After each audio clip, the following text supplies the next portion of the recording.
Russia अपना internet बंद कर रहा है। मई के महीने में उन्होंने ये 70 बार करा एंड अगले महीने इसकी इंटेंसिटी 10 गुना ज्यादा बढ़ा दी और पिछले महीने जुलाई में उन्होंने सारी हदें पार कर दी जब उन्होंने ऑल ओवर द रशिया 3000 से ज्यादा बार अपने इंटरनेट को बंद करा और ये करके एक नया वर्ल्ड रिकॉर्ड भी कायम करा, the most internet shutdown country in the world. According to the military experts, अगर रशिया इस राह पे चलता रहा तो इस साल के एंड तक वो अपना 10 से लेकर $15 बिलियन तक का नुकसान कर बैठेगा, और वो भी उस टाइम पे जब वो यूक्रेन के साथ युद्ध में उलझा हुआ है। Hello guys, I am Prince and आज की वीडियो में हम देखेंगे कि जिस स्पेस एज में जहाँ इंटरनेट इतनी ज्यादा बेसिक नेसेसिटी है, तो रशिया इसको बार बार बंद करके अपनी इकोनॉमी को स्टोन एज में को धकेलने में लगा हुआ है। सो बिना देरी करे लेट्स गेट स्टार्टेड। सो इसकी शुरुआत होती है 1 मई 2025 से, जब यूक्रेन अपना ऑपरेशन स्पाइडरवेब को लॉन्च करता है। उस समय जो रशिया के जनरल्स थे वो एक मिसकंसेप्शन लेके बैठे हुए थे कि यूक्रेन के जितने भी ड्रोन स्ट्राइक्स है वो रशिया के बॉर्डर्स के आसपास रहेंगे एंड किसी के पास इतनी हिम्मत नहीं है, ना इतनी टेक्नोलॉजी है कि वो डीप विद इन रशिया में जाके उनके जो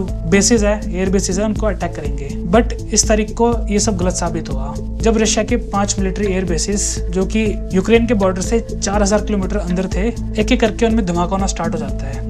एंड ये कोई ऐसे प्लेन्स नहीं थे, ये एक स्ट्रेटेजिक बॉम्बर थे जिनका रशिया अगर किसी देश पे न्यूक्लियर बम गिराना चाहे तो तब इस्तेमाल करता है, जैसे कि Tu-160 या Tu-95। ऐसे प्लेन्स जो रशिया ने चाइना को छोड़ो भारत तक को भी ऑफर नहीं करे थे। एंड जब तक दिन खत्म होता है तब पता लगता है कि रशिया ने एक दिन के अंदर अपना $7 बिलियन के एसेट्स गवा दिए, वो भी मात्र कुछ हजार ड्रोन्सों के हाथों। तो ये सब हुआ कैसे असल में? इस ऑपरेशन स्पाइडरवेब की प्लानिंग पिछले 1.5 साल से चल रही थी एंड ये कई स्टेजेस में अंजाम दिया गया था। स्मगलर्स की मदद से एक ट्रक के अंदर खूब सारे ड्रोन्स भर के एक तय लोकेशन पे छोड़ दिए गए। बट कहानी यहीं पे बहुत ज्यादा इंटरेस्टिंग बन जाती है। वो ड्रोन्स कोई आर्म ड्रोन्स नहीं थे, वो एक FPV ड्रोन्स थे।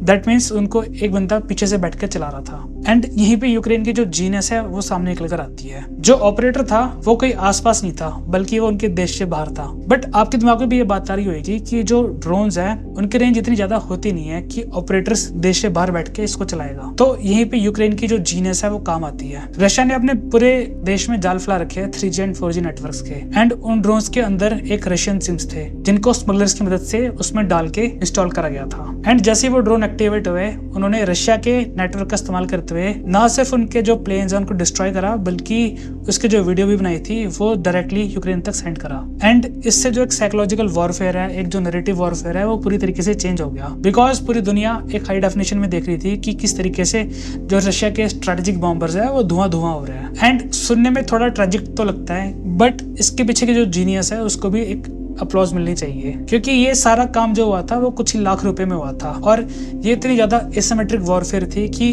कुछ लाख रुपयों की मदद से जो हजारों और लाखों करोड़ के एसेट्स थे रशिया के वो डिस्ट्रॉय हो गए। एंड फर्स्ट टाइम पूरी दुनिया के मिलिट्री ने देखा कि किस तरीके से जो ड्रोन वॉरफेयर है वो आने वाले टाइम में पूरी लड़ाई को चेंज कर सकते हैं। सो जब इन्वेस्टिगेशन होती है तो ऑफ कोर्स जो कल्प्रिट होता है वो कोई और नहीं बल्कि जो रशिया के खुद के जो नेटवर्क्स थे उन्होंने इंस्टॉल किए थे 3G और 4G नेटवर्क, वो निकल कर आते हैं और तब रशिया पूरे ओवरड्राइव मोड में चला जाता है। As you can guess, Russia के ऐसे मामलों में जो रिस्पॉन्स होता है वो काफी ज्यादा हैवी हैंडेड होता है। एंड यहाँ पे भी सरप्राइज होने की बात नहीं है, क्योंकि उन्होंने भी यहीं पे ये करा। इस ड्रोन अटैक से जो पैनिक था वो रियली बहुत ज्यादा था एंड रशिया ने कई सारी चीजों को चेंज करा। पहले जो उनके एयरप्लेन्स बाहर एयरफील्ड में होते थे वो उसको डीप अंडरग्राउंड या बंकर में ले गए ताकि वो उसको बचा सके। एंड सेकंड, जो ये स्ट्रेंथ थी यूक्रेन की रशिया के डीप में जाके स्ट्राइक करने की, उसको खत्म करने के लिए उन्होंने धीरे धीरे करके इंटरनेट शटडाउन स्टार्ट कर दिया। स्टार्टिंग में तो ये थोड़ा था, जैसे मैंने स्टार्टिंग में बताया कि पहले महीने तो 70 बार हुआ, बट अगले महीने इसकी इंटेंसिटी 10 गुना ज्यादा होगी। बट हद तो तब होगी जब उन्होंने जुलाई के महीने में 3000 से ज्यादा बार इसको बंद कर दिया। एंड इसका फायदा कम और नुकसान बहुत ज्यादा होने लग गया। जैसे हमारे इंडिया में ऑनलाइन ट्रांजेक्शन होती है या UPI होता है, तो हमारी तरफ से भी रशिया ने अपने एक फाइनेंशियल सिस्टम को डेवलप करा था जिसको कहते हैं मीर सिस्टम। एंड कई सारी जो ऑनलाइन ट्रांजेक्शन है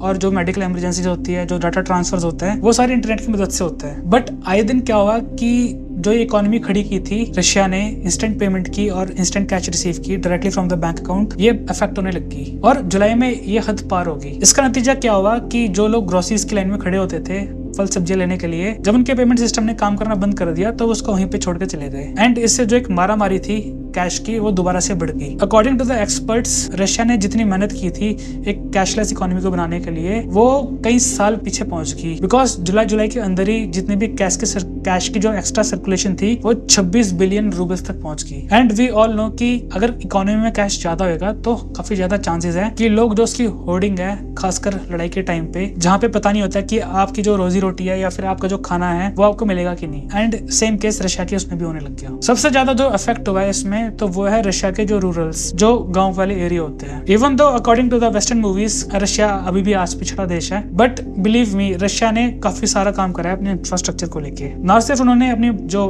ट्रेन है उसको भी पूरे रशिया में फैलाया, बल्कि जो 3G और जो 4G नेटवर्क है उसको भी गांव और देहात तक ले गए। एंड आए दिन जो रशिया में बार बार इंटरनेट शटडाउन हो रहा है, इससे सबसे ज्यादा अफेक्टेड रशिया के गांव के लोग हैं। बिकॉज उनको कई 100 या कई हजारों किलोमीटर दूर जाके शहर से पैसे निकालने पड़ते हैं, वो भी कैश में। एंड वहां पे भी गारंटी नहीं होती कि जो कैश है वो आपको आराम से मिल जाएगा। दैट मीन्स जो उनके पास डेबिट या क्रेडिट कार्ड है वो बस एक प्लास्टिक पेपर बन गया है। बट सारे बातों की एक बात, जो व्लादिमीर पुतिन ये सब कर रहे हैं, क्या ये स्ट्रेटजी इफेक्टिव है कि नहीं? दैट मीन्स क्या ये काम आएगी कि नहीं? तो वेल इसका आंसर मैं तो आपको दे नहीं पाऊंगा, बट अगर हमें किसी चीज के बारे में जानना होता है तो ऑफकोर्स हम उसका पास्ट टोलते हैं। And let's go to the past. बात है 1999 की, जब भारत कारगिल की लड़ाई लड़ा था पाकिस्तान के अगेंस्ट। तब क्या होता है कि रशिया के जो मॉस्को है उनकी कैपिटल, उसमें जितने भी अपार्टमेंट्स हैं उनमें एक एक करके धमाके होने स्टार्ट हो जाते हैं और कुछ ही दिन के अंदर रशिया के 300 सिटीजन मारे जाते हैं। बाद में जब इन्वेस्टिगेशन बैठती है तो पता लगता है कि एक इस्लामिक ग्रुप था जो कि एक चेचन रीजन से आता था रशिया के, उन्होंने इसकी जिम्मेदारी ली है। बट ऑल्दो ऑफिशियली आज भी इस बात को लेकर डिस्प्यूट है। तब उस समय एक नए प्राइम मिनिस्टर आते हैं जो कि KGB के एक इंटेलिजेंस ऑफिसर भी रहते हैं, prime minister Vladimir Putin. And वो बाहर निकल के एक चेतावनी देते हैं कि we will wipe them out, चाहे वो जहां मर्जी छुपे हो। एंड उनकी जीरो टॉलरेंस पॉलिसी स्टार्ट हो जाती है टेररिज्म के अगेंस्ट। एंड जो ये चेचन की लड़ाई थी ये कुछ हफ्ते कुछ महीने में नहीं बल्कि रशिया इसको 10 साल तक खींचता है। इसका एंड बहुत ज्यादा ब्रूटल होता है। चेचन की जो कैपिटल थी ग्रोजनी, रशिया उस पे एक सीज डालता है, चारों तरफ से उसको घेर के जितनी भी सप्लाईज होती है पानी की, गैस की और खाने की, वो तुरंत बंद कर देता है। देन लीफलेट गिराए जाते हैं प्लेन्स के द्वारा सरेंडर के लिए। एंड सिविलियंस को चेतावनी दी जाती है कि एज सून एज पॉसिबल आप इस जगह को खाली कर दो। बट कंडीशंस ऐसी होती है कि कुछ लोग जगह को नहीं खाली कर पाते बिकॉज उनको भी नहीं पता था कि वो जाएंगे कहाँ। चेचन रेबल्स थे या फिर terrorist according to your narrative, वो इन सिविलियंस के अंदर घुल मिल जाते हैं। बट व्लादिमीर पुतिन को इससे घंटा फर्क नहीं पड़ता। एंड धीरे धीरे करके सिस्टमैटिकली वो शहर पे आर्टिलरी स्ट्राइक्स स्टार्ट करवाते हैं। And building by building and block bye block वो जो ग्रोजनी है उसको फ्लाइट करना स्टार्ट कर देते हैं। जो स्ट्रॉन्ग पॉइंट्स होते हैं उनको आर्टिलरी से तबाह करा जाता है। एंड जो रेबल्स होते हैं उनको पैसा खिला के या घूस खिला के उनको अपनी साइड कर लेते हैं। एंड इवन जो लोकल चेचन होते हैं उनकी मदद से जो ये पूरा रिबेलियन था और जो टेरर अटैक का बदला था उसको पूरा करा जाता है 2009 तक। जो ये 10 साल की लड़ाई थी, पुतिन इसमें पूरी तरीके से रूथलेस थे।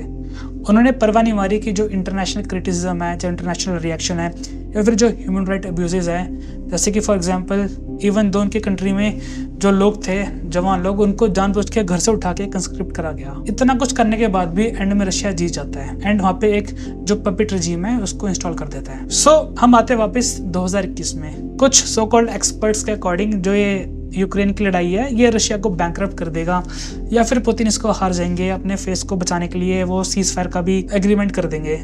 बट उन्होंने लगता है जो हिस्ट्री है वो काफी जल्दी भूल गए। Russia loves brutal war and वो जितना उसको लंबा और जितना उसको ब्लडी खींचेंगे उतना ही उनके फेवर में जाता है। और ये चीज अब देखने को भी मिल रही है। जब कुछ महीने पहले जब मैंने इसी के ऊपर वीडियो बनाई थी कि कैसे जो यूक्रेन के प्रेसिडेंट है ज़ेलेंस्की, उनके और डोनाल्ड ट्रम्प के बीच में कहा सुनी होगी। बिकॉज रशिया के पास अपने रिसोर्सेज बहुत वास्ट है, वो उस लड़ाई को लंबा खींच सकता है 5 या 10 साल और, बट यूक्रेन नहीं।